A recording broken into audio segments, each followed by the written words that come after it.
How you guys doing today? It's Anthony Ganji. Welcome to another episode of Tier Talk. Guys, great discussion today. We're going to be talking about handling unmanageable inmates. Guys, this is a great topic because I think a lot of people think that in corrections we are overpaid babysitters. And what they don't realize is that when you're in corrections, there's a lot that goes on when it comes to managing behavior. And when we talk about managing behavior, we're talking about managing behavior at its extremes. And a topic like this, handling unmanageable inmates, is a great topic to put forward in today's correctional world because we have a lot of rookies entering this profession, sadly, without any senior role models. So I figure a discussion like this can help aid or facilitate the need to fill that gap. And I actually have a book on this topic, by the way, called Managing Inmate Behavior. The link to that's in the description. It's available at blue360media.com. And my guest today for this discussion is going to be Russ Hamilton. Hey, guys, but before we get into the discussion, I want to make one announcement. I'm going to read this thing that I'm sending out to all my viewers. I'm reaching out to anybody working in corrections or anybody that has a connection. Let's just put it that way. I'm reaching out regarding a television project I'm working on in collaboration with Alfred Street Industries. So Alfred Street Industries, there's a lot of stuff for a lot of major streamers on Netflix. They got Is It Cake, Top Chef, Project Runway, Nailed It, a lot of good shows. And basically we're exploring potential locations and are interested in connecting with a jail or prison facility that may align with our needs. Ideally, we're looking for an empty housing unit or pod with multiple cells, a day room for internal activities, and access to basic services such as food delivery, recreation, and communication systems. We are committed to working within the facility existing structure and protocols to ensure minimal operational impact. Additionally, there'll be a substantial location fee provided, which the facility can use for training, equipment, maintenance, or any other operational needs. Also, any additional costs incurred by the facility during production will be reimbursed. At this stage, we're gathering information and hoping to connect with the right people to discuss possibilities. If you have any insight, recommendations, or know someone who might be able to assist, I would greatly appreciate your guidance. So again, guys, email me at ganjianthony@yahoo.com, ganjianthony@yahoo.com, and hopefully I'll be visiting the facility that you recommend. All right, let me get Russ on because Russ is our guest today. What's up, Russ? Hey, Anthony. How's it going, sir? Good. Hey, Russ, you mind introducing yourself to our audience? Sure. My name's Russ Hamilton. I've got quite a number of years, I would guess, in corrections. Started my career back in 1989 at San Quentin State Prison. Since then, I had promoted to sergeant. Eventually, I retired. After that, I went to work as a senior juvenile correctional officer at a local facility here in Northern California. And currently I work for a private company where we do reentry and rehabilitation work with inmates at a local county jail where I am a case manager and for a local probation department. Yes, and thank you for your ongoing service, Russ. So this is definitely a needed topic. Again, rookies are coming into corrections. Right now, there's not a lot of senior staff for them to kind of watch and role model from. Actually, rookies are coming into very understaffed facilities, so they're being put into roles that would normally take years for them to be able to even do on their own. So this is basically hopefully an effort to fill that gap, provide them with some knowledge that they may need to be successful. The scariest thing in corrections when you're dealing with unmanageable inmates is that these are the inmates that, when I say unmanageable, they're also the most experienced at being in facilities. They know how to play the system to some extent, and you're putting them next to people that are just learning the job, and it just doesn't weigh out correctly. At that point, the scale is going to go in favor of the unmanageable inmate, if you will. And I want to mention something too.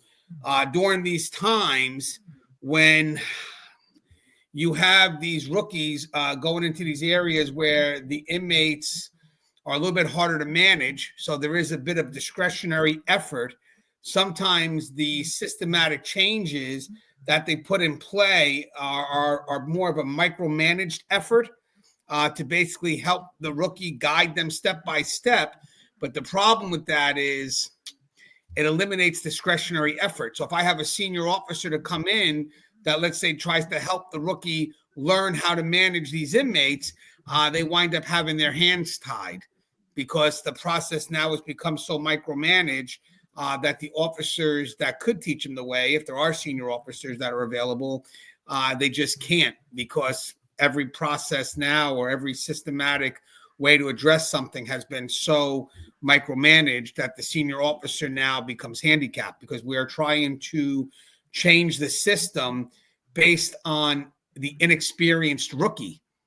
And that really is not a good thing to do, because then when you have the stronger senior coming in, if there is one, they kind of have to, unfortunately, be micromanaged as well. And when you deal with unmanageable inmates, there is a lot of discretionary effort in that, because if you micromanage the senior officers or the officers too much, and we'll get into it, they become too predictable. And the inmates that are unmanageable are usually inmates that also know how to play the system. So the inmates are able to kind of take that predictability and utilize it to their own advantage. So that's kind of why we're having this discussion. And would you agree with that, Russ? Well, yeah, there's a lot there. I think maybe we just need to see what you've got there and get into some specifics. Yeah, I just wanted to kind of get that out there.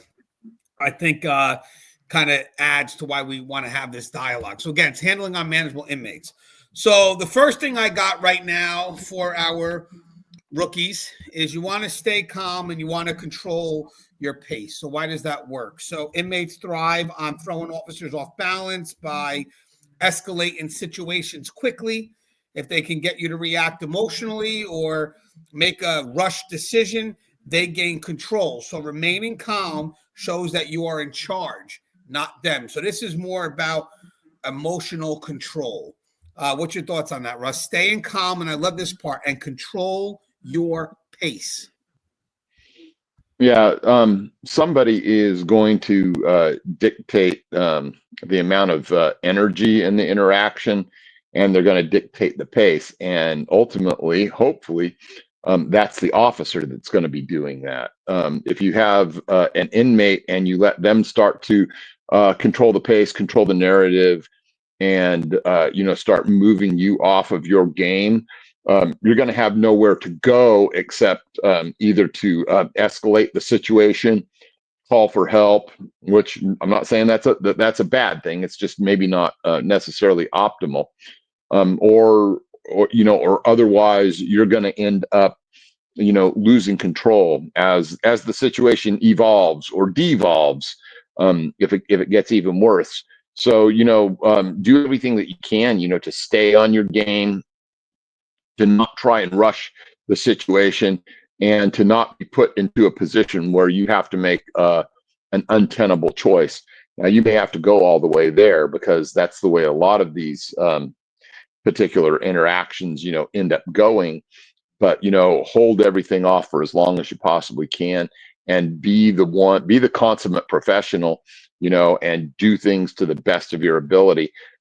After a while, once you get past some of the rookie stages and things like that, hopefully you start to understand the game and understand how you can put them off on their game, how you can expose them to being put in an untenable position, with their peers, or with having to go back to their cell, whatever it is. So I think that we're going to eventually get to some more specifics here, but that's the way I try and do that, because I don't want to let them be the one in charge, because otherwise we're going to end up getting to the worst case scenario faster, if that makes sense. No, it does, Russ. And I thought what was unique about this one, and I don't know if we ever really discussed it before, but I wanted to put control your pace, because there are some times where maybe a rookie's tossed into an interaction with an inmate where the inmate just seems to be pushing a lot of energy forward, and then the officer feels that push and starts reacting to that push. And basically, I think when the officer starts reacting to that push, the inmate tends to get the advantage, because then the officer may rush into a decision that could wind up being irreversible. And I do like the fact that when you control your pace, because I remember a supervisor telling me years ago, when possible, try to slow things down when possible. And what I think he meant by that is, if you're able to slow things down, you're able to exert more control. So if you have the inmate pushing all this energy your way, you got to be able to kind of stand your ground and start to slow things down, because if not, you're going to get pushed into decisions that technically you don't want to be making. So I do like that control your pace, Russ. I think that's something. I wonder if rookie officers really understand the importance of what that means when you have that interaction with that inmate and you're trying to exert your authority. But I think the foundation of that authority does come with, you controlling the pace. Does that make sense? Yeah, and one of the reasons that you do that is too is because it gives you a better tactical opportunity if you already know that it's going to go sideways, and sometimes you just do, to start, try and get some resources there. It also gives you the chance to wear them out, emotionally and psychologically, let them, finish their vent or get over their frustration, and put them where they're maybe sometimes not, maybe not quite so amped up and ready to take action. Because a lot of times, they're acting in the moment, they're acting out, and now some people can, sustain anger for a long period of time, but if you let them burn out a little bit, so what? That's just that's their problem then to deal with. Right. And then I had some I took some bullets for this part, Russ, just for the pace, just for this one. I put down, when it comes to noticing if you're being rushed. One thing is, well, you feel rush or pressure to respond. So the inmate creates a sense of urgency, making you react without fully thinking through your decision. You're constantly on the defensive. Instead of controlling the conversation, you're explaining yourself or justifying decisions while the inmate keeps pushing the discussion in their direction. The inmate asks repetitive, leading, or rapid fire questions. So they try to overwhelm you with questions to confuse, frustrate, or wear you down, forcing you into a rushed response, which is what we talked about. They create disruptions to force an immediate reaction. So yelling, banging on doors, or causing a scene to make you engage on their terms rather than when it's actually necessary. They use staff or policy against you, which we'll get to a little bit later on, but saying things like your supervisor said, or policy requires you to do this right now, attempting to dictate how and when you take action. And later on, we'll talk about being predictably unpredictable. They also pretend to be cooperative, then suddenly switch gears. So an inmate may act compliant and then abruptly escalate, forcing you to react faster than you normally would. They demand immediate privileges or decisions. So statements like, I need an answer right now, or you have to fix this today, are meant to rush you into an emotional or poor decision.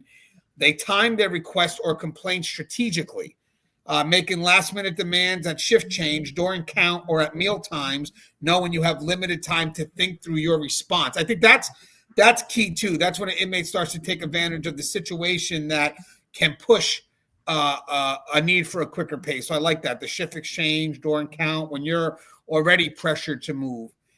You're moving or speaking faster than usual. So if an inmate's behavior causes you to act with urgency when the situation doesn't really require it, they're controlling your pace, and your body language shows uncertainty or hesitation. So if you find yourself physically shifting, looking around for help, or seeming unsure, the inmate will push harder to maintain control. So these are all indicators that an inmate is trying to manipulate the tempo of the interaction to their advantage. So recognize these signs early helps you slow things down and regain control. I know we touched a lot there, Russ, but I wanted to put that in there because I don't think that's something we really ever explored. But anything that I touched on just now about pace or recognizing it that hit home at you, or maybe something that you're familiar with? Yeah, it's just when you get to the idea about, when they're pressuring, they will typically try and give you ultimatums. The first thing that they usually try is they're, well, I'm not going away, or I'm not going back to my cell, or I'm going to wait here until you make a decision. And that's their attempt to get you to default and to back off and to try and keep you from reinforcing what your decision already is. So it's almost universally bad to back off of that. That's why you want your decision to to really stick within the bounds of policy, procedure, and all those other things that we talk about all the time. Because at some point they're going to try and move you off of that. And if they move you off of it once, they'll move you off of it again, and then it just becomes work, work, work, work, because then every inmate decides that they can move you off of what your decision is. Yeah, and I love when the inmates do try to push for that urgency, because they figure if they push for the urgency, you're going to make a quicker decision. So for a rookie, that really may not be in your best benefit, because what are you leaning on? You don't have experience. There's a lot of things that are not going to aid you to make that quick decision. So I get, like, if the inmate wants to play that rookie, it will be in the benefit if the inmate could push some level of false urgency, forcing the rookie officer to think they have to make a decision at that moment, which most likely will not be a decision that favors the good side of things. All right, so next one I got, Russ, and I added a little something here too. I'm looking for your thoughts on this one, but don't argue. Set the expectation. Now listen to this last part, Russ, and let silence work for you. So why it works. Arguments put you in a no-win situation. So the more you engage, the more power the inmate has over the conversation. Silence, when used strategically, forces the inmate to sit with your decision rather than debate it. And again, guys, these are things that you see from a good senior role model. So I was trying to really observe seeing what I thought was like, wow, that was pretty unique. Maybe that's not something that's taught in the academy, but definitely something you're going to see in front of you. So I like to add this, Russ, and we never discussed this part of it all, but we definitely discussed don't argue. We definitely discuss set expectations, and we'll talk about that because I have a story with that one. But let silence work for you. I think that I've seen it work, silence. Yeah, one thing, I don't think necessarily that I think of it so much as silence, as I think of it as, delivering some kind of finality beyond which you're no longer engaging with the inmate. So many times I see officers that they just keep going and going and talking and talking and talking, and they never get to any finality.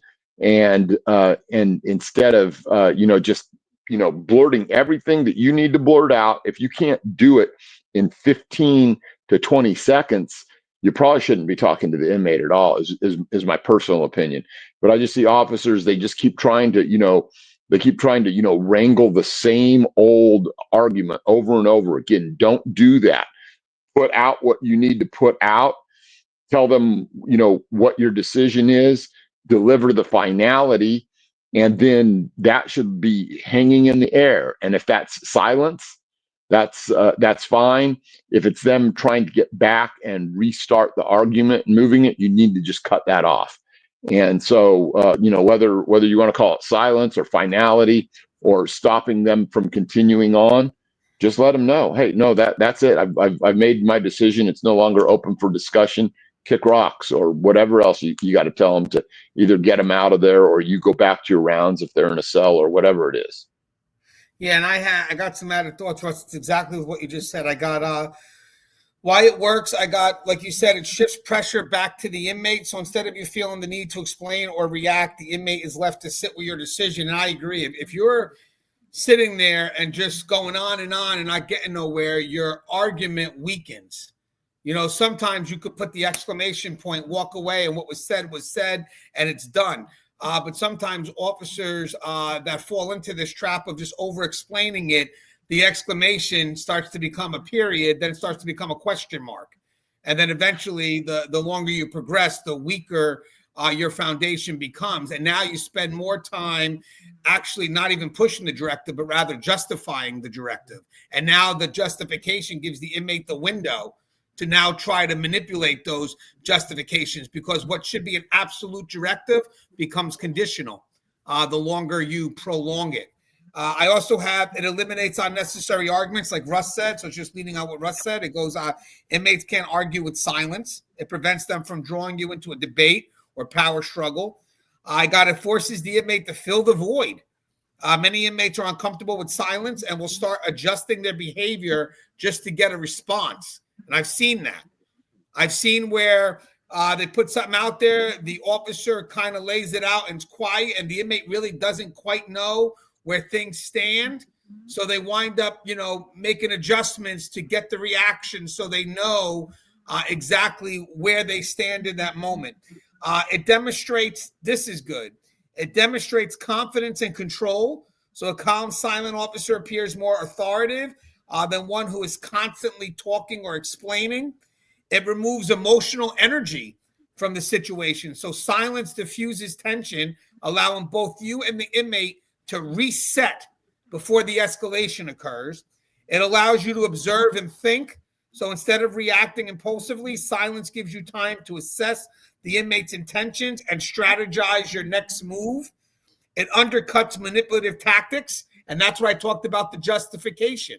You start to over-explain, you wind up starting to justify your directive, and that's where the directives start to become conditional, and the inmates see where there's vulnerability, and then now they look to open up that door to manipulation. So many manipulation tactics rely on engaging you in conversation.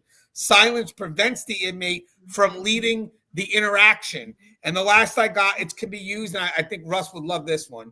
It can be used, like Russ said, as a tactical response. Strategical silence after issuing a directive forces the inmate to either comply or escalate, making it easier to justify your further action.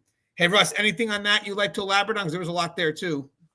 Yeah, there are, lots of situations that you get to that, you're finally getting down to the point where a response is going to be needed by the inmate, and obviously the response is not going to be cooperation. Now it's going to be, either compliance or it's going to be compulsion by us.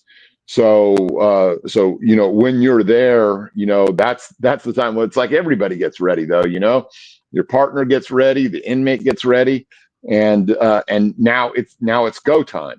And that doesn't necessarily mean that we use force. It doesn't necessarily mean that it's escalated to a fight. But now we know that, hey, something is about to happen. This is usually the point at which, you end up having to put bracelets on somebody. And, a lot of times I'll tell you that I shouldn't say a lot of the times, but, most of the time I'd say that they're probably going to go in to the bracelets, sort of semi-willingly, not necessarily resistant, because that's the point at which, sometimes they finally, decide, hey, I can't carry this thing all the way through. I'm going to lose, good time credits, or I'm going to lose something. But then again, sometimes they just don't care. So, eventually, oftentimes you will get to an ultimatum, and then it just is what it is. But, prolonging things and circle talking and back and forth doesn't do anything beyond that to resolve it. And if you start to put enough pressure on them, or excuse me, where they know you're at the end, sometimes they'll back off, but nothing is sure in corrections. Yeah, and guys, one of the things I want rookies to be aware of, which I'm sure the senior officers are definitely aware of, because through experience, you'll realize that every interaction that you have with an inmate always presents the opportunity for the dynamic, the control to switch. And sometimes it's overt from inmates, where you could see the pressure and you react, or sometimes it's very subtle. So all the things that we're giving you right now are basically ways for you to maintain your authority, maintain your control, because there's sometimes where inmates will try to take it from you, and this is when you're holding on to it and you're doing what you got to do. But some of the stuff we're talking about today is when you may accidentally give it to them. And that may not be under your own conscious awareness. I have seen, like Russ said, we just talked about before, going back and forth with an inmate, thinking that you're going to win this argument, when at the end of the day, every second you're engage in more than you're supposed to is you're giving this inmate an ounce more of control than they should have. Now, Russ, we talked about this multiple times too. Be predictably, that's supposed to be predictably. Be predictably unpredictable. Let me fix that because that's going to bother me. So hold on. This is even hard to say, but be predictably. I hope this is right. Be predictably unpredictable. There you go. Be predictably unpredictable. So basically, inmates observe officers closely, looking for patterns they can manipulate. If your responses are always predictable, they can adjust their behavior to work around you. Keeping them uncertain limits their ability to exploit your habits. I know some people say, well, you know, in your job, you have to be professionally predictable. Yes, to some extent. But with that said, there's ways that you could vary the routine. Correct, Russ? Yeah, you know, rather than, I wouldn't phrase it that way. What I would say is that you want professional consistency. The inmates should, you know, have an expectation about what your answer is going to be, whether that's yes or no, and they should have an idea that, hey, it's going to be based on something that they probably kind of already have an idea about, which is always going to be policy and procedure. And so, if you are anchored in that, you're good to go. Now, the predictability part, you know, about, you know, the patterns and the things we do, the places we go, the times that we do different things and stuff, you can only change that up so much. But it is good to be unpredictable by that. But we don't want to put them off by, you know, just flippantly yes, no, or changing things in midstream, and, you know, suddenly, you know, we're allowing this, or we're no longer allowing something, or now we have a new piece of property that we you know, we're allowing, and now we're taking it away.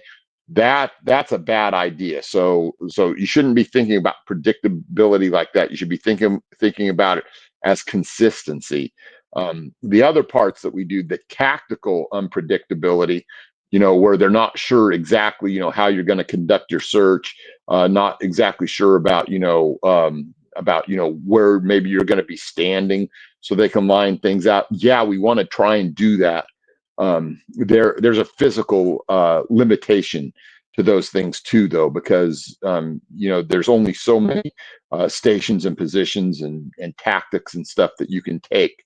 The main thing is just always be ready and never be complacent, and try and put yourself in their minds. You're mute. I love that, Russ, because I think so at the higher things, like a senior officer, let's say, a couple of the main differences between senior officers and rookies outside of experience, all this other stuff, is that when senior officers walk into a unit, with them comes their reputation. With them comes levels of higher level expectations, which matter. Like if I want to be predictable, I want to be predictable in being professional.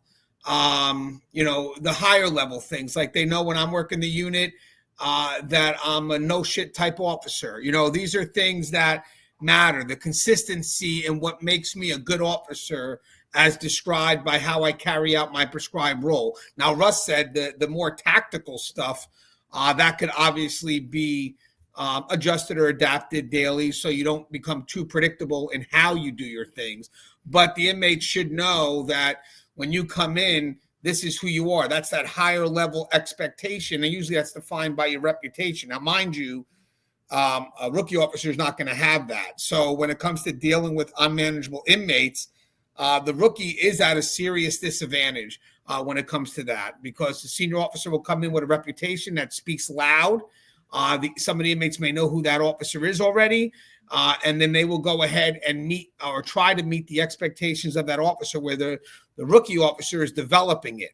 So the rookie officer has to make sure that, to me, first and foremost, is that they do become predictable in that higher level professional prescribed role. What I mean by that is the expectation that when you work the unit, that you are that no shit type officer, at least at that higher level. But Russ, I know I added a lot there. You have something you want to add on that? Because I saw you lean forward. No, I think that covers it. We just have to be able to understand that different officers are going to operate at different levels, and experience counts for a lot.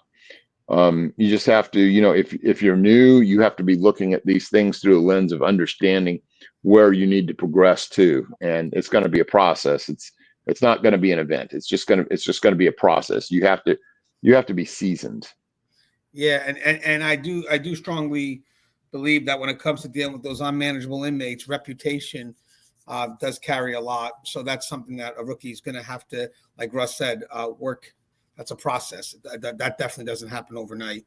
This one here, I think, is a good one too. Again, this is definitely something that you're going to learn trial and error. It's not something that can be taught. You're going to have to actually go through this, but know when to step away and know when to hold your ground. I know a lot of people may even think that when in corrections, as an officer, you got to come in and be aggressive, and we tell people that's not the case. You got to be assertive.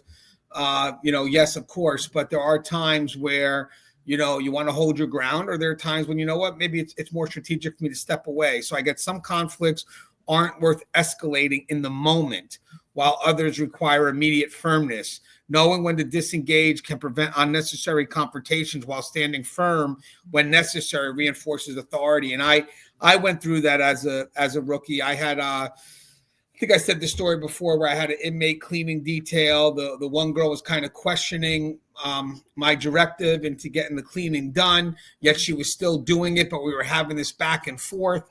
And I thought her challenging, even though she was doing it, she was kind of like challenging my authority. And I was just kind of feeding into it a little bit.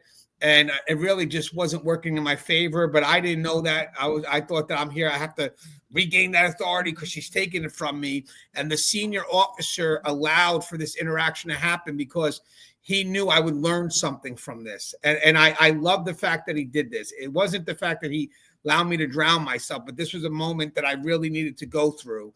When I went and spoke to him after this negative interaction with the inmate, he said, "How'd that make you feel?" And here I am. I'm still flustered. I'm still frustrated. I knew in my mind I really didn't accomplish much. So I was just justifying why I was doing it. I was basically saying, you know what, I was doing it because, I wasn't going to let her get the last word and all this other stuff. And he kind of, and we'll go through this later, but he kind of brought me to this point where he goes, hey, dealing with an inmate is not about winning or losing. It's about just getting the job done. He goes, you're spending more time right now justifying why you had this back and forth as opposed to telling me what did you accomplish. And then later on, he basically said that was a moment you could have stepped away because the inmate was still doing what was supposed to be done. And then you could re-engage with her later on when she wasn't surrounded by peers who would counter-influence what I was trying to do. But Russ, I mean, that's a good thing, I think, for rookies to know, when to lean into something, so when to hold your ground, but also when to step away and maybe revisit. Yeah, I think that's something that they have to be cognizant of, and they have to be able to consider it. But you also have to, consider it from multiple different angles. You can't just say, oh, okay, I'm just gonna revisit it later, because there's some times where you have to be able to press issues sometimes, and it's very tough in the beginning. Because you may not be aware of, what all of the issues are. So yes, there's times where maybe it's okay to remove yourself, or it's okay to, revisit it a little bit later. You do have to be careful, though, about appearing that you're backing down, because other inmates are going to see that. And if you're going to do that, there's a potential for it, especially early on, to damage your reputation. There's less of a chance of it damaging your reputation if you're already established and inmates already know, hey, he's going to come back around. He's going to fix this later. Watch how he handles this, because they already know. They've already seen the way that you deal with it 100 times. I don't think that most rookies are in a position to know, understand, or be able to evaluate that from that perspective. the fact that they don't know something, it might be manifestly clear to them, but it also might just be that they're really not going to understand it because they don't see that, later on after they establish, some of that reputation, they'll be able to do things differently and not have them affect them negatively. I felt like that was one thing that I could do a lot of is, I could let things hang. I didn't always have to press the issue because inmates knew that I was going to come back and revisit them. And sometimes, even if they weren't involved, they knew that it was going to negatively impact them. But that's a whole different strategy, and it's a whole different layer of the onion. So you should start thinking about it now. Is basically what I'm saying. Yeah, and I got like just some notes here. So when to step away again, guys. Not remember, guys. This is just nothing's ever absolute. Ultimately, you have to figure out which context works best for you to apply some of this because we don't teach on absolutes. That's why me and Russ have these dialogues. We try to give you multiple contexts or just make it more contextual. But I got when to step away. Prevents unnecessary escalation. So walking away from a non-urgent situation avoids turning minor issues into major conflicts. And I agree with that. When I was going back and forth with the female inmate, she was still doing what she was supposed to be doing, but now we're just arguing, and it could have escalated. It definitely wasn't de-escalating the situation. That was me just more about chasing my need for authority. It was more of a prideful exchange on my end. Eliminates the inmate audience, which we talked about. Some inmates escalate for attention, so disengage and removes their platform. Reduces the risk of being emotionally invested. That was happening with me at that time. You avoid making decisions based on pride rather than control. And I think that was part of my exchange. And then shifts the focus back to compliance. When you disengage, the inmate is left to comply on their own terms rather than continuing the power struggle. And I get what this means. If we're going back and forth, even though the inmate's complying, in my scenario, going back and forth with the female, they were still, because I was engaging, taking control from me because they weren't even taking, I was giving it to them. So that back and forth just wasn't working in my favor. Now, when to hold your ground, this kind of goes with what Russ said. It maintains your authority. So standing firm reinforces that your directives are non-negotiable. So you have to know, guys, when you want to strategically step away or when this is a moment, and it's not about pride. It's when is this a moment for me to make sure that my authority is being respected. So it's more about the outcome of that correctional objective. Stop the inmate from dictating the terms. So this is when you're holding your ground, ensures inmates don't use defiance to change the outcome of a situation, which I just said. Demonstrates professionalism and tactical patience. So it shows that you are deliberate and not easily manipulated into backing down.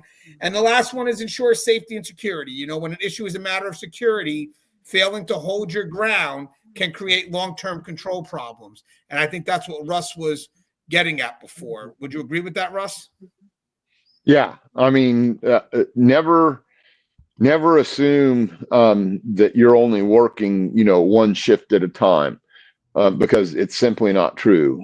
We're not working one shift at a time. What we do on one shift spills into the next shift and eventually to the final shift that you're ever going to work.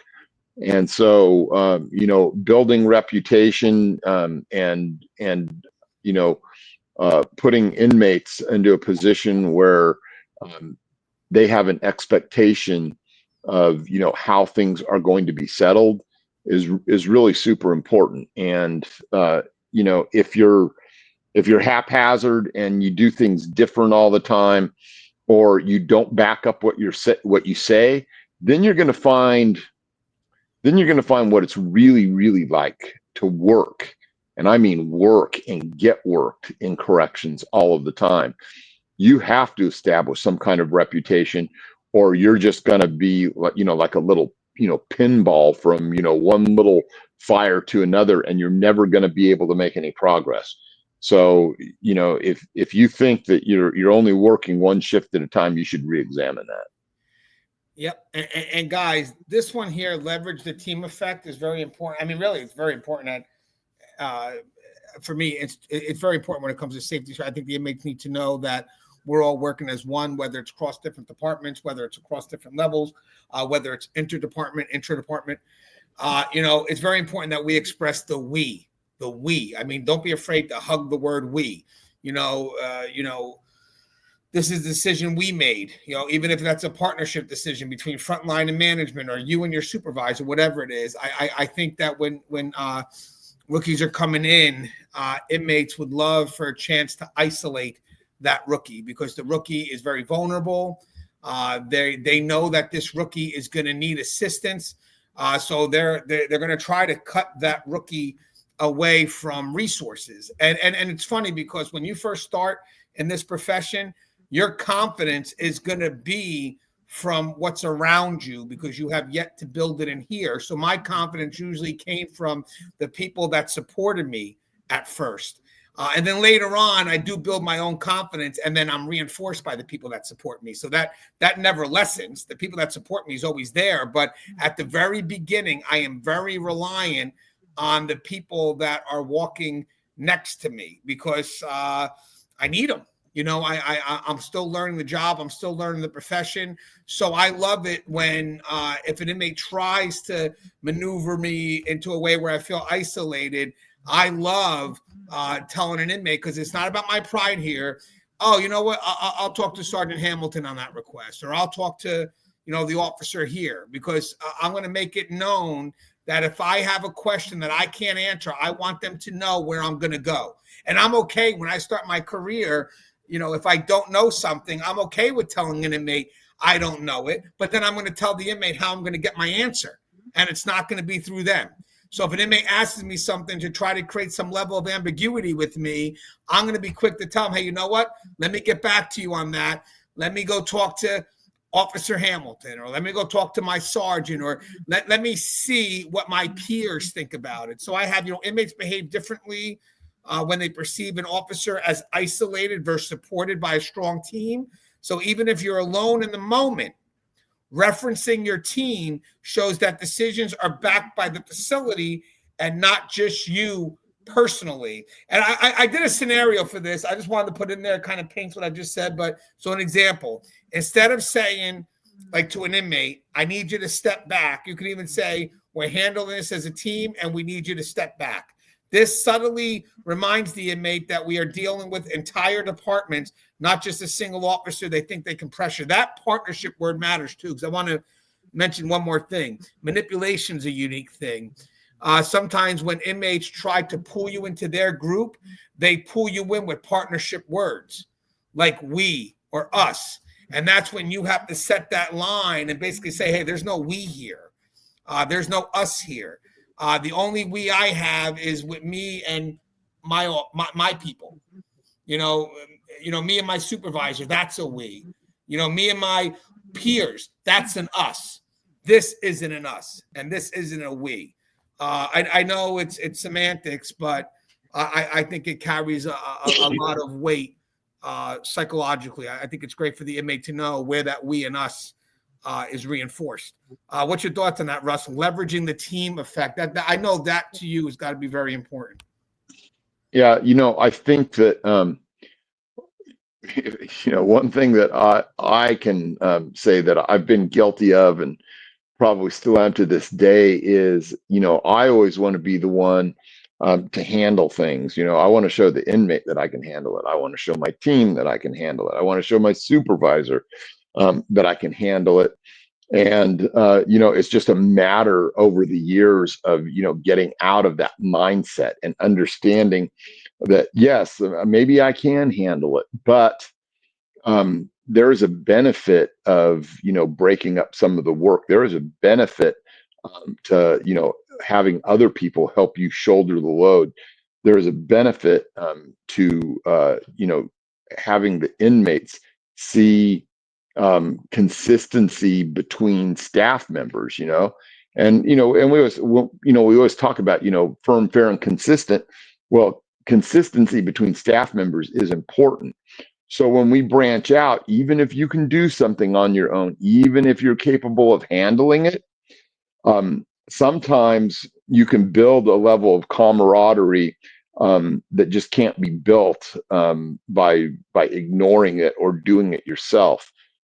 When people work together and they're able to anticipate what someone else is going to do, when they're able to anticipate what someone else is going to say, when they're able to, understand how the dynamic works between, me and Officer Jones, me and Officer Ganji, me and Officer Smith, that's what really truly leverages the actual team effect, because that's what develops cohesiveness.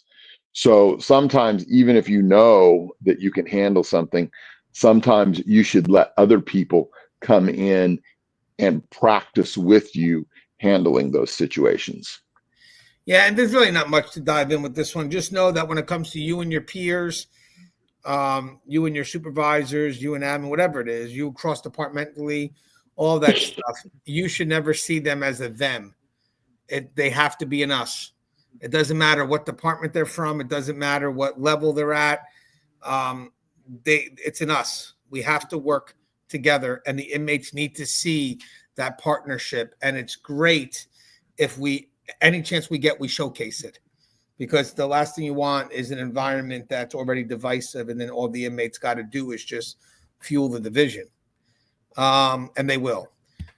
This is good. Recognize power plays and don't take the bait. So some inmates create conflict in front of others to boost their status. So if an officer reacts emotionally, it gives the inmate the win they want. By keeping responses firm but controlled, you deny them the power. Guys, this is very important, because I think every exchange that you're going to have with an inmate has the potential, and I would treat it as such, to be a power play. You have to always be prepared. Like Russ said before, we said earlier that any exchange, the longer it goes, the more power you could be shifting over to one side. So you have to recognize when inmates are subtly using power plays or overtly using it. I've had inmates that would, demand something, and then when you don't give it to them, they'll say, well, I'll call my family, or I'll talk to your supervisor. And that's really an effort to make you lessen your resolve, your stand. And you can't allow that to happen. You hold your ground, and, okay, well, you can tell the supervisor all you want, and then I'll also speak to the supervisor. Hell, let's speak to the supervisor right now. Why do we got to do that?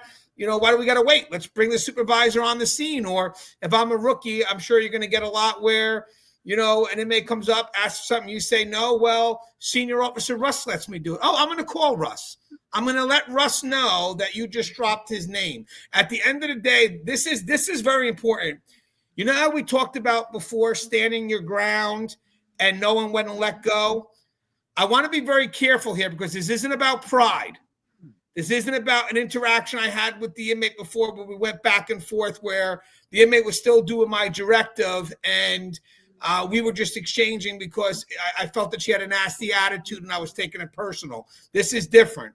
I do firmly believe, especially at the very beginning of your career, where you're going to have to engage in conflict, you should actually embrace it, because it's going to happen. But you cannot allow the power to shift and sit on the other side.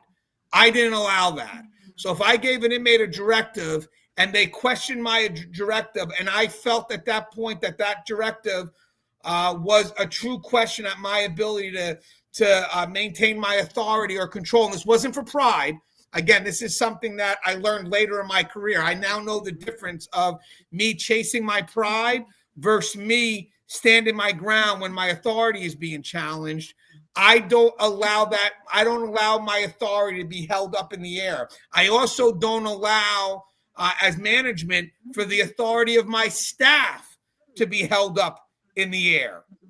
I need them to have that at all moments. And when I feel there's a power dynamic in which it's up in the air and there's a chance for the inmate to grab it, I do not leave it there. I will do whatever I can to grab that authority and give it back to my staff. And again, this isn't prideful. And I think Russ, maybe you could explain this too, Russ, where, it's something you learn later on. I now know the difference where I'm chasing pride versus I'm solidifying my ground. And this is a big thing for me. If I feel that there's a moment where the inmate is not attacking my pride, but trying to take away that bit of authority that I have in my position, I am going to challenge the shit out of them. I'm going to do whatever I can. I will not leave that moment unless that inmate knows where they stand. I'll do it professionally. It doesn't have to be, it's a heated exchange. Don't get me wrong. Doesn't have to be a heated exchange, but if inmate sits there and tries to challenge my position of authority over outcome I need, which means that they're not doing what I want them to do, and they'll say, well, I'll just call my family, or I'll do this, or I'll talk to the supervisor, then I'm going to go ahead and say, you know what, let's you go ahead, and if you want to call your family, but I still want you to do that order, or you're going to be charged. Or, oh, you work for admin, that's fine, and you just dropped admin Ganji's name, that's fine, but I still want you to go ahead and do what I told you to do, or you'll be charged. And then I may just go ahead and call admin and let him know you're dropping his name. And then what do I expect admin to do? Hey, Ganji, what did that inmate just do? Really? He's fired. He's fired. We have to do whatever we can to protect that officer or that staff member's authority. And again, you have to protect it on your own, but also your support as well. But Russ, what's your thoughts on the power play? And yes, I do think there is a difference between chasing pride, and I didn't say that, but also maintaining that authority where that inmate cannot, sneakily or try to take it away through that little, I'm gonna call my family or talk to my lawyer type thing. Yeah, so this is what I would say about that is the pride thing is a good concept to keep in mind, and the way that I would break that down with my inmate workers and stuff in my own mind is, if I was chasing the conflict for the range of the moment, then I would know it was about my pride. If I'm going after the conflict because I know it's going to impact me further down the line, tomorrow, the next day after that, then I know that is as the point at which I have to cut everything off. I have to pull out the stops, and I have to do the counter power play, whatever that may be. The inmate has to know that yes, now there's going to be consequences. Yes, now you're going to be fired. Yes, now maybe you're gonna suffer some repercussions with regards to your property or whatever it is. And so just to understand that, and that's the easiest way for you to know and understand what's going on is if you're chasing things that are in the moment, then it's about your pride. If you're going after things because it's going to impact you negatively on the next shift and the shift after that or whatever, that's different. And then that's when you really need to step up and impact that inmate in as negative a way as you can figure out.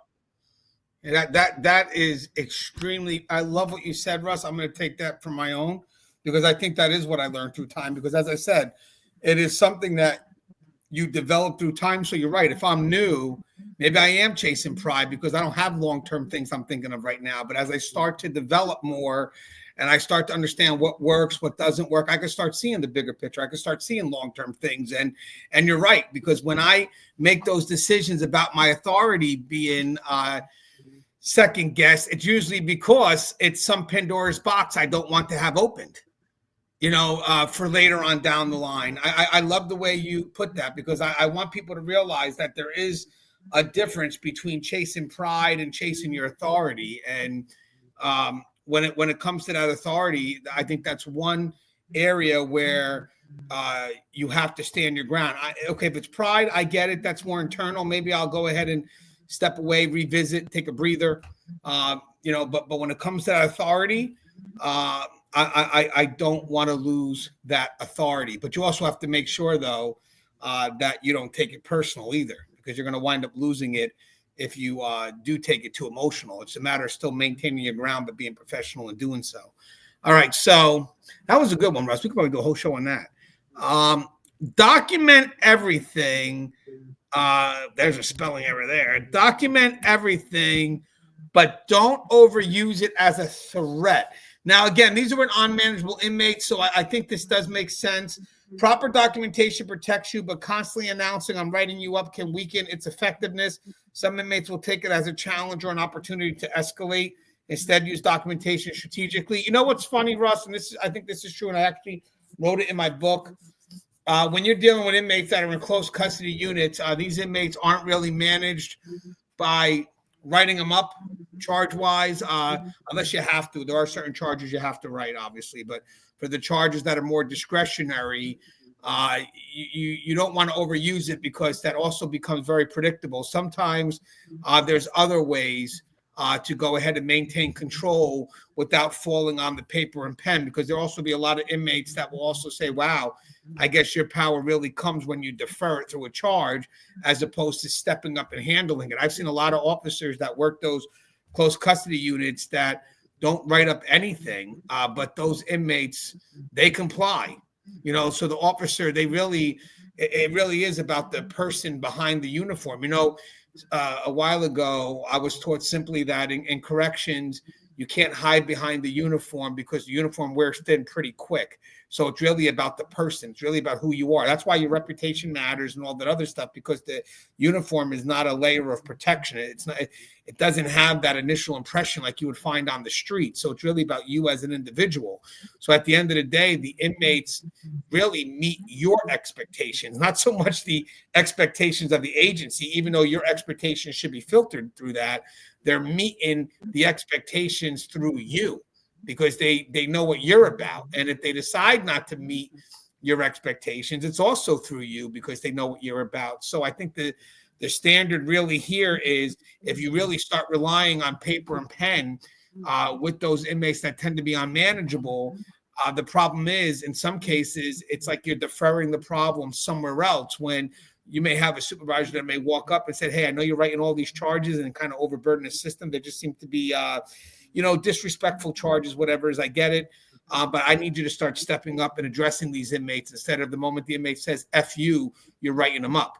This is a close custody unit. You have to expect some level of resistance. This is where you're going to get tested more. So I know you want to write and quickly defer it up the chain, but I would also like to see some professional engagement, and not overburden the system with this, because right now the inmates want you to write it up. You know why? Because they want to remain here, and that's a simple charge that keeps them here. So you're writing them up with a very simple charge that keeps them in lock, when right now, we want to try to get them moving. They're manipulating their housing. But what's your thoughts on this? Let's document everything. It says sort of in quotes, but don't overuse it as a threat. Yeah. I can't think of any times where I actually used writing an inmate up as a threat. Because I was either going to write the charge or I was not going to write the charge.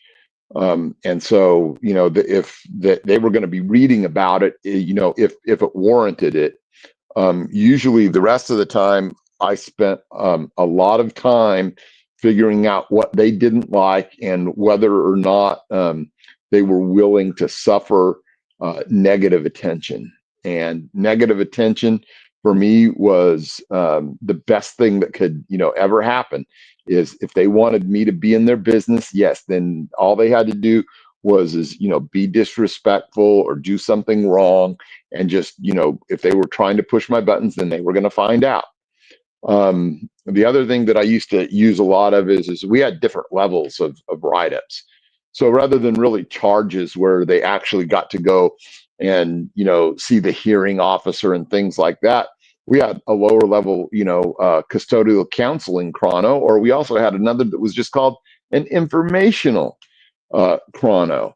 And for whatever reason, they hated those more than that because they had no recourse, they had no due process, they couldn't do anything about it.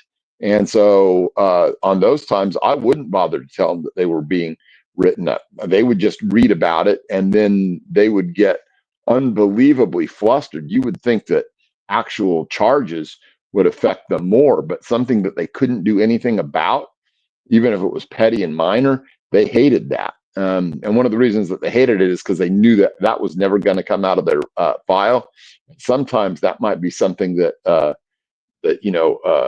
probation, or rather parole hearing, um, parole officer might see, or the parole authority might see. So you just have to look at it like that. And like I say, I'm never a fan of telling an inmate I was going to write them up. I would not give them a chance to bargain. I would say, hey, guess what? You're getting a write up. Not, I'm going to write you up if you don't comply, because that just puts the onus back on them, and then they can feel like they've gotten away with something. You know what, Russ? I like that too, because I think it kind of definitely aligns with what I'm saying. Like where if you're having an interaction with an inmate, and guys, we're talking about discretionary charges, so charges that don't necessarily have to lead to a write up. It's really more of maybe annoyance or whatever it is, and basically maybe an exchange of willpower, I guess, dealing with it, because sometimes inmates can be very persistent. But it's funny, like when you start to go back and forth, and you have maybe an officer that is looking to stand their ground, maybe as a last resort, when they lose out on the energy or they feel they're not strong enough, maybe you're right. Maybe that's when they say, well, you know what? If you keep on doing this, I'm going to write you. What's funny is I'm just thinking about this now, and the way you just said it, Russ. Sometimes when someone falls into that, it's like, you know what? Maybe the officer themselves, and again, this could be something that really could be managed through some level of discretionary effort. Maybe the officer decides, I'm going to fall back on writing it up because one, it gets the problem out of my hands to some extent. It's now, I don't even know if it's so much about absolute authority, because to be honest with you, the moment they say it, the inmate's going to get upset anyway. But I think it defers the problem, where you may have some senior officers that you're right. I'm either going to write it or I'm not. I'm not going to give you the warning about it either. But some officers will go directly into professionally, of course, go directly into the conflict, and they're not going to lean on the write-up. They're not going to lean on someone else to solve the problem unless there's a pattern that truly does become disruptive, where they have to note it or document it. Sometimes they'll just maybe strategically walk away. Maybe that's when they play the silent role. Maybe that's when they don't engage and give the inmate what they want.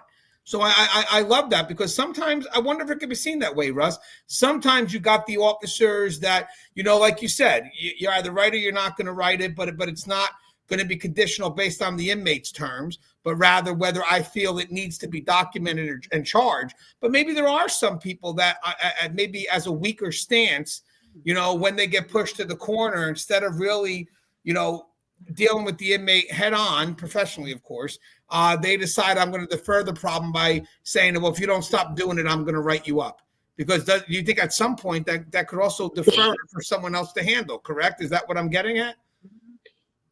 Yeah, I think that's true, but for me, the way I think of it anyway, is the instant I tell an inmate, if you don't stop doing that, I'm going to write you up. All of a sudden, what's really happening there, in my estimation, is that, okay, now we're negotiating.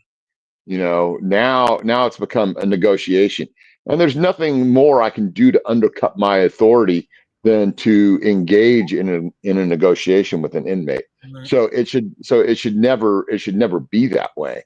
It's just not a place that I would ever feel comfortable going. And so for what it's worth, that's what it is to me. And I don't negotiate. I'm either going to ride him or I'm not. I love that. I think, like, even like with me, if I'm looking at what happened the night before, let's say at my level, and I'm looking at what's going on in the close custody units, and I start to see that maybe there's some lower level charges being written in that close custody unit. Sometimes the first thing I ask is, why is the officer writing this?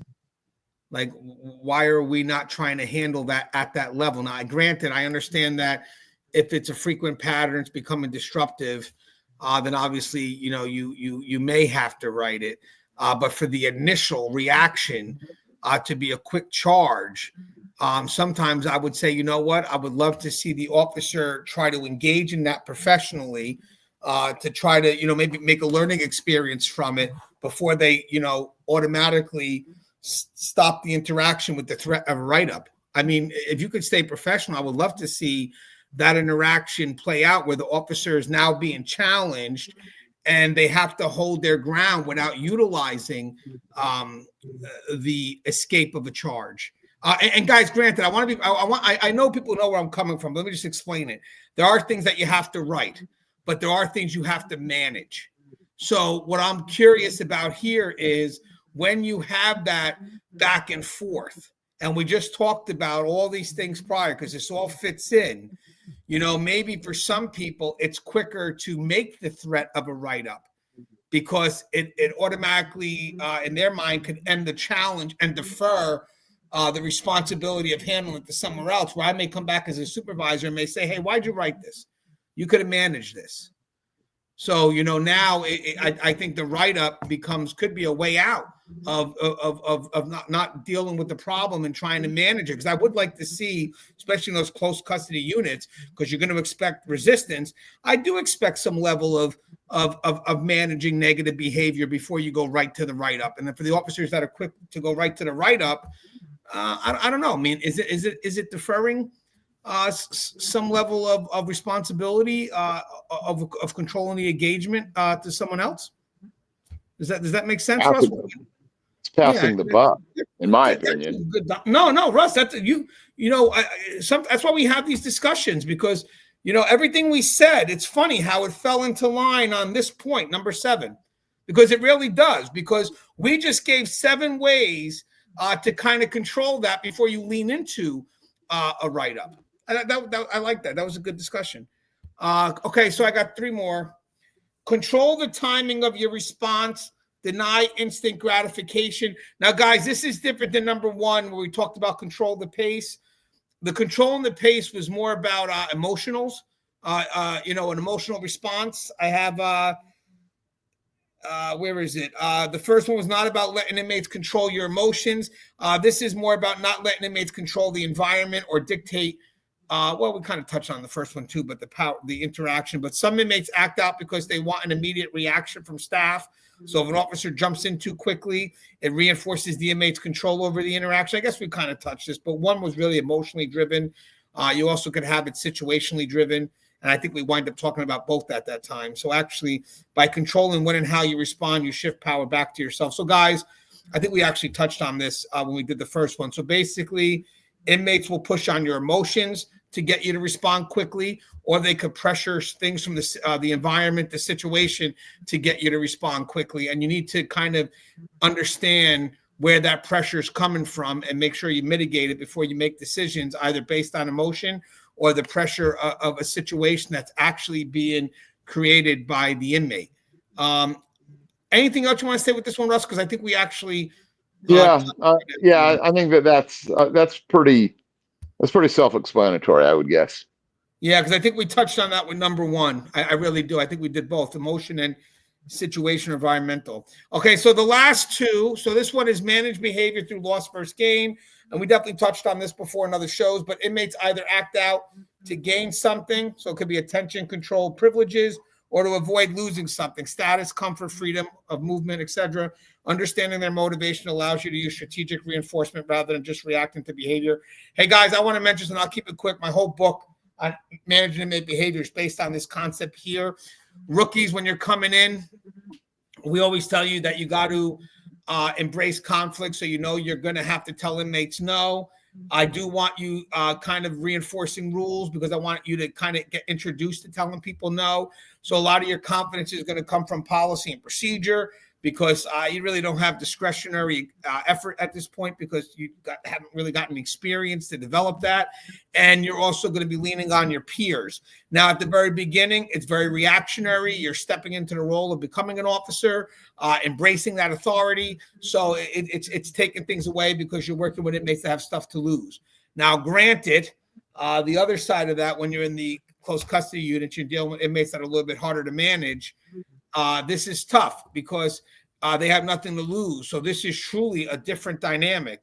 You're managing inmates in a strategic effort in how you give things back, which is definitely something that really does come through experience. It's not something you learn overnight. But I want you to realize that there is a difference here. You don't want officers that are in reactionary mode looking to take things away into a highly restrictive area where inmates have nothing to lose. The dynamic doesn't work. It's actually in conflict with each other. And the other thing that reinforces that dynamic when you're in those close custody units, which rookies aren't going to have, but adds to your authority, is your reputation and the expectations that your reputation speaks. So with that said, you got to understand that there is the reactionary side, and then ultimately you wind up going towards what we call established expectations. This is where I think there are concerns. I think putting a rookie from the academy right into a close custody, highly restrictive unit is very tough if they don't have good senior role models, because there's a lot of discretionary effort when an inmate has nothing to lose versus when an inmate has stuff to lose. You can have an officer that is tremendous at working at a GP area, managing the taking away of privileges and all these other things to maintain compliance. They know what works best. They know their inmates. They know what the inmates value, what they can take away, and basically keep compliance in check. Now, that same officer is technically a little bit reactionary, but it works. They're setting the template. Now you take that same officer and try to put him into a close custody unit where inmates have nothing to lose, and now the officer really has no ammo. Now it's about, shoot, how do I give things back in a manner that, this is important, in a manner that, guys, this is why corrections is tough, because you're not babysitting here. So the strategic part of giving stuff back is about a balance of letting the inmate know that what you did was wrong. So there's got to be enough time for the inmate to have to earn it back, but not to the point where it's so far off that they become hopeless, because you can't manage hopeless inmates. You just can't. So there's a balance in how that works, and it really does come by knowing the inmate. Taking away a phone from an inmate for a month may work for some, or maybe too extreme for others. You got to really know who that inmate is. But when it comes to giving things back, there's such a finesse, and the balance is, how do I hold on something long enough so the inmate understands that they don't just get it back right away. So there is a measure of, yes, punitive and having to go ahead and build towards it. So hard effort to get the stuff back, but not to the point where it's so far out that it's an impossibility, and then the inmate winds up becoming hopeless. And then the greater concern I have here, guys, and this is the greater concern, is if you do have problematic inmates that wind up causing disruption to the point where it affects the operations of the unit itself, to where everyone else is being denied service because of the one inmate, then you wind up getting inmates who get used to not having programs and services. So that becomes the norm. And when that becomes the norm, and that's what inmates have learned to accept, it becomes very hard for the officer to manage their behavior, because how we manage behavior in the corrections environment is through loss versus gain. It really is. Take away, giving it back. Taking away, giving it back. That's pretty much how we mitigate control. But if it ever gets to a point where the default becomes the hopeless, becomes that they're never going to get anything back, the officers ultimately will not have control, because at that point there'll be nothing that they can leverage, because the inmates have accepted what is as what will always be. And I think that makes sense. And this is the balance that I don't think a rookie's ready for. I'm sorry. I think this is something that they have to learn. I don't think this is something that they could do from day one, because it's going to be in conflict with setting the template and taking things away and chasing for conflict. And again, not having a reputation, and just so many things in play here, Russ. But this is why I wrote my book. This is a big concern for me, because I think if you toss a rookie into those areas too quick, where the managing of the inmate is strategically through giving things back, there's such a finesse in that that you can't expect someone on day one to know how that works, because it's not easy. And I'm not making it more complex. I mean, this is human behavior. And this there's such a gap here between a rookie to senior officer that this is when I see it.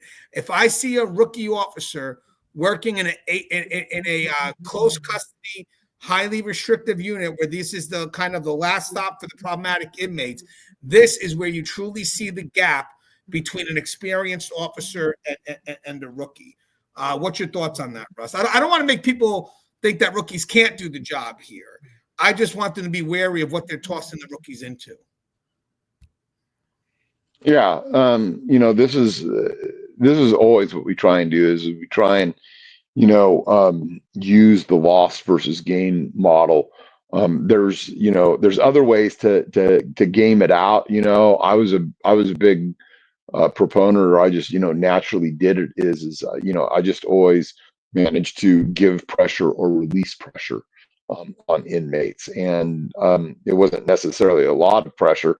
It's just that they would get tired of having to have that pressure put on them. And they were always glad when I would finally leave them alone for whatever reason. Sometimes in some of the more general population, where you can stop inmates from let's say having phone calls, or from having contact visits or whatever it is. They come back into compliance relatively quickly. Some of those other units that I've worked in, though, I mean, there's nothing there for them to get back. I know now, some places they, really, push the idea behind, restorative housing and things like that. But my only real experiences has been, you have ADSEG where you get your TV back after a year, or some of the other restrictive type shoe type models, and nobody's getting anything there. So um, having something to hold over their head is always much more useful than not. But having said that, that's that kind of really only applies to the inmates that you can actually kind of deal with, because the ones that are either constantly in ADSEG or constantly in shoe type settings and so forth, they got there because they don't care anyway. So there's a lot to mull over in that, and it's just uh, there's just so much there's just so much nuance to it and so forth. So I would just say get in there and figure out what works and what doesn't. Sometimes you can find little pressure points that really work, and sometimes you can't. Yeah, and this is one of the areas where I try to years ago, we're the ones that introduced the loss first gain concept, by the way. I don't think it was ever spelled out the way we did. So I can confidently say Tier Talk is the one that introduced the system. And what I mean by that is explaining in that way. I don't think people ever took that from the outside world and put it into the prison and explained it the way we did, and then try to, apply it in different settings. Well, if loss first gain, well, loss is on this side and gains on this side, and trying to get the rookies to understand where it applies best. I mean, you again, trying to take away things from inmates that don't have nothing is not going to work, because they're used to having nothing. So how do you introduce them back to things? Because if you keep them at nothing for too long, that becomes their norm. And you don't want that to be their norm, because then you lose the trust. Sometimes we're our own worst enemy in that, to be honest with you. That's the tough part. I mean, we're so quick to take things away that we don't realize the managing of the behavior is really in how you give it back.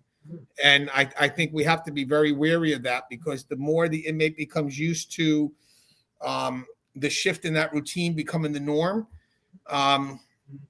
that's going to be a concern in how you affect their lifestyle. We have control of the population because we could affect their lifestyle. We could affect their routine. But if their routine becomes something where they don't have anything to lose, how does the officer maintain control? There's just nothing that they could do to affect the lifestyle that the inmate wants. Or maybe what they want is nothing at that point, because that's what they've been used to. All right, the last one I got, Russ, is don't make it about winning or losing. You know, if an inmate sees you as competing against them, they'll continue testing you. The goal isn't to win; it's to maintain order and control. Keeping interactions professional and detached ensures you don't get caught up in unnecessary power struggles. To me, this is important. I learned this tip, as I said, pretty early on in my career when I had that back and forth with the inmate. She was achieving the correctional objective. She was just mouthing off. And at the end of the day, the outcome I wanted was being done. So when we started going back and forth and I was engaging, I didn't even care about the correctional objective anymore. I just wanted to win the argument. So I learned pretty quick that, you know, if you do have these engagements or these interactions and you're more focused on winning the argument, then your mind starts to shift away from actually the resolution of the problem, because winning the argument could wind up going inward, more about your pride. So my job is always about resolution. That's the key. And I can't allow my focus to go elsewhere. So ultimately, if I feel that I'm having a back and forth with an inmate where they are pushing in my emotions, then I will step away. I will step back, re-engage, and keep myself focused on what the outcome should be. And it's usually to resolve the matter and never never to win an argument. It's just not. It's not about winning or losing. It's not a competition with the inmates, because if they see it as such, like I just said, that gives them a great window to keep testing you, because they know it's going to be personal with you. They know it's going to get you frustrated, and they're going to go for the win all the time. And at the end of the day, you're going to have no energy, because I'll guarantee you, if you want to make it about a win-loss, they're going to win. And you're just going to be tired every day because you're competing every day. And what's the fucking prize? What are you looking to win? What's your thoughts on that, Russ? Oh, so I would kind of reframe this a little bit differently for me, because of the way I am. And for me, it's always about the win loss. But I think it has to be about, you know, what you view as being a win and what you view as being a loss. You know, if it's just about your interpersonal interaction with the inmate and how you feel about it, you're operating at the wrong level, because you can't stay at that level safely for very long at all. You're going to get into some kind of trouble because you're going to one up the inmate. You're going to do something illegal, immoral, or unethical. But when you look at it from, you know, whether or not we are winning or losing at the game of corrections, that's always on the table for me. And I'm always going to be gaming that out.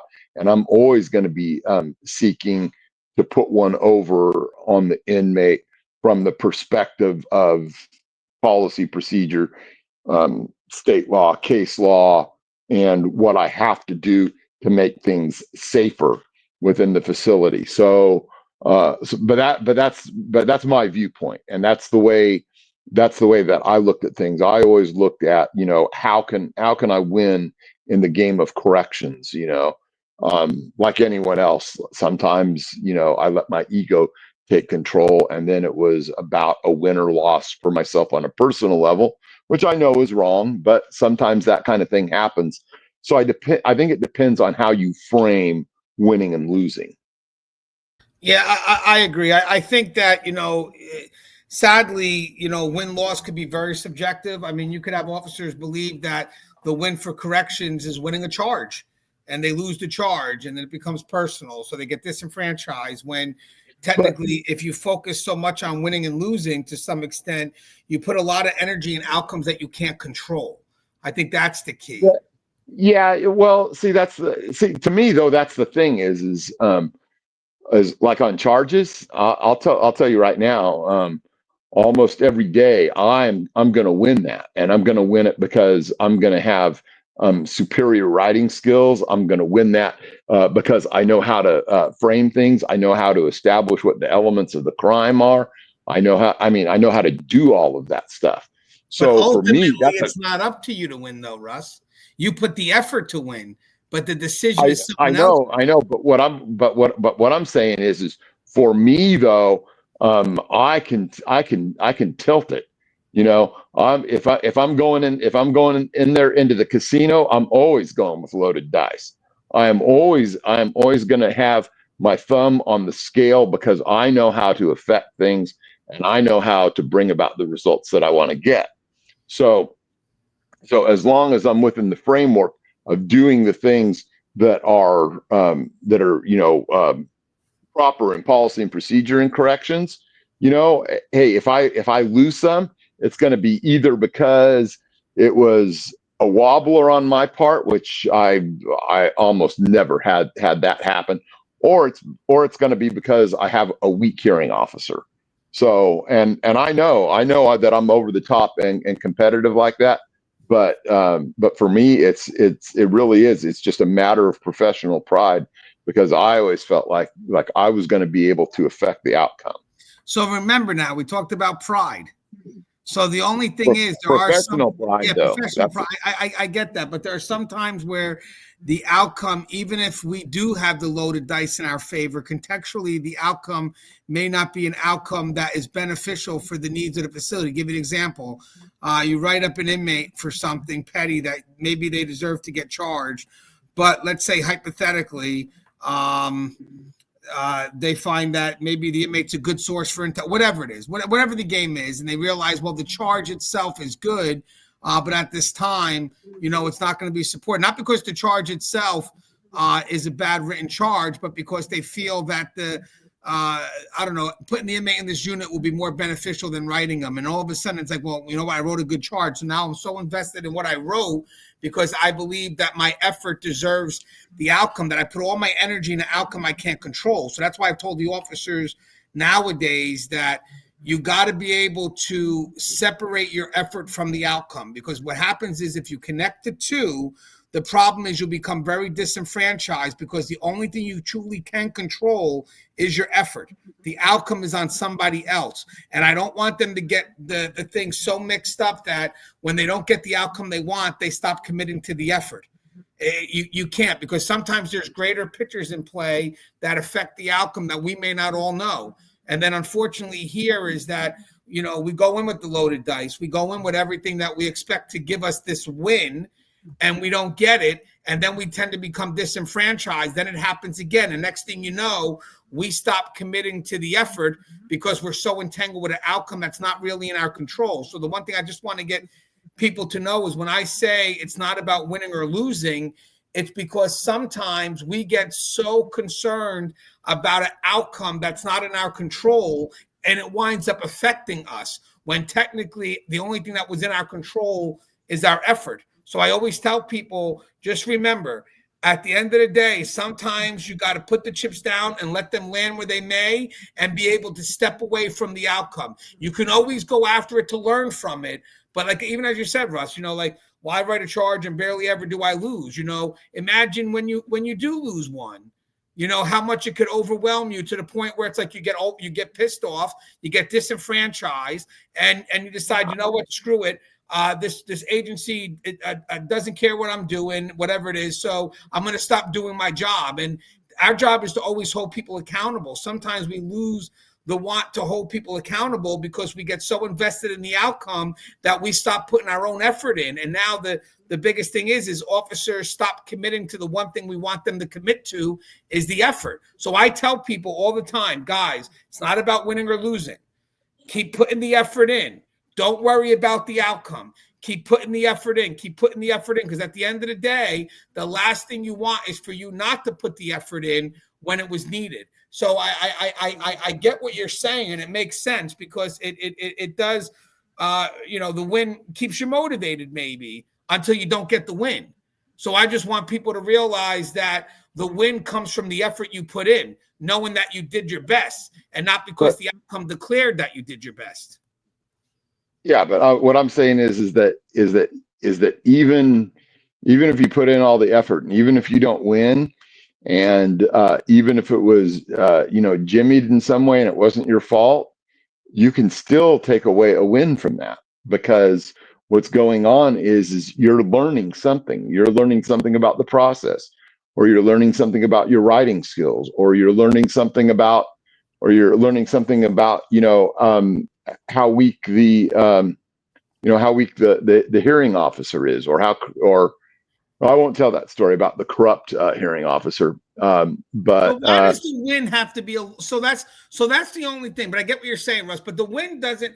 I don't want to make people think that the win has to be a loss for the other side. Like the reason why I said about the inmate, and I but was that's not using what I'm that as saying. because you're right. When you said the win would be because you have a I, weak I said disciplinary. I said I win. I said I win no matter what, because I learned something. Just because it's not about the outcome. It's about the process, and it's about learning something, and it's about making myself better. It's not necessarily about whether or not I win every single time, because the times that I do lose, I actually probably learn more. So I just constantly try and set myself up for future successes. But it's about the way that I define it. If I define the way that I win things in a large and broad base by knowing, that I can't necessarily always bring about a win, but then I can adjust and understand um, the ways in which I lost things. Then I'm going to be much more effective in the future. And that way I don't stop. I don't get stagnant. I don't lose my drive, and I'm able to, keep on that even keel. But that's the only way I know how to explain No, it. no, I get it. I just don't want people to think that the win connects to the pride, because I want people to realize that it's really not about winning, but finding success. And success could also be a humble effort. It doesn't always, like you said, success and failure are partnered together. So even a charge not getting the outcome you want, that's fine. I was still successful in other ways. I learned a little bit more of the process, whatever it is. But when you seek the win is usually connected to something prideful, and if you chase after it, the problem is because wins are subjective. Like I noticed, when we were talking about it, a correctional win. Well, that could be different for many people. So I just want them to realize that what we mean by win-loss ultimately, and maybe we'll do it this way, is it's not personal. At the end of the day, if you're looking for a win, then somewhere along the line, a lot of people will believe that there has to be a loss on the other side. But if I'm looking for a success, that doesn't mean that that there's going to be a loss somewhere. So again, if I'm going back and forth with an inmate, and what I meant was if I'm chasing a win, that means that the inmate has to lose. And that's not always going to be the case, and vice versa. The inmate probably wants to win, and he thinks in that case, I have to lose. I don't want people to go into every action thinking that that you have to fight for the win, because if you don't get the win, you're going to lose. Because I think that could put us in a tremendous it's just a anxiety, I guess. I've seen a lot of people think that literally that they put this impossible standard on them that they have to meet, and that standard to them is only relevant if they get the outcome they're supposed to get. And then you're like, well, why are you so tired? It's like, because I'm trying to get this, but you're not in control of that. So now you're exhausted, but you're never going to get the energy back because it's on outcomes that you can't control. At the end of the day, is the energy comes from your effort. And that's where, to be honest with you, when you don't get the outcome you want, that's where you have to remind yourself that's not about the outcome, it's about the effort. And on a greater scale, correction sadly is very outcome driven, where efforts are not always seen, but people judge people based on outcomes that are not in their control. I could give you the effort and I'll try my best, but if I don't get you the outcome you want, one side gets upset, and then I wind up becoming disenfranchised because my success is based on something that I can't control. I'd rather have someone, and we talked about this, Russ, before, I'd rather have someone give me 100% effort and fail than to give me a false promise, because some of these people will wind up taking the outcome that they had no control of. Politicians all the time. I'll take control of this outcome, even though I had nothing to do with it. It just, the outcome worked on its own, but I'll put my name behind it.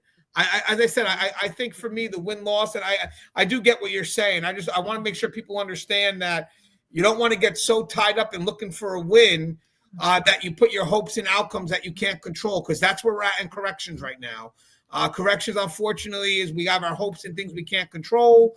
And the problem is we wind up becoming disenfranchised when at the end of the day, right now, the hope has to go into what we can control, which is our effort and how we respond to the situations we're in. I think if you constantly are looking for the win and you're chasing outcomes that are outside your control, you won't make it long here. It just that's the way this profession is going. What's your thoughts, Russ? Closing. That was a good dialogue. We got to do a whole show on that now. Yeah. Yeah, I just love, being in the game.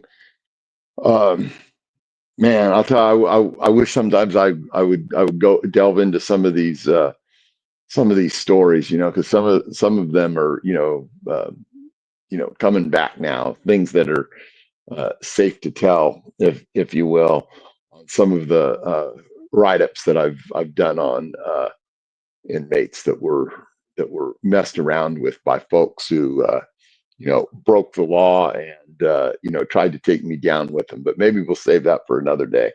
When you're out there and you're working this stuff and you're trying to come to some type of a conclusion in dealing with problematic inmates, you should treat it as a living laboratory.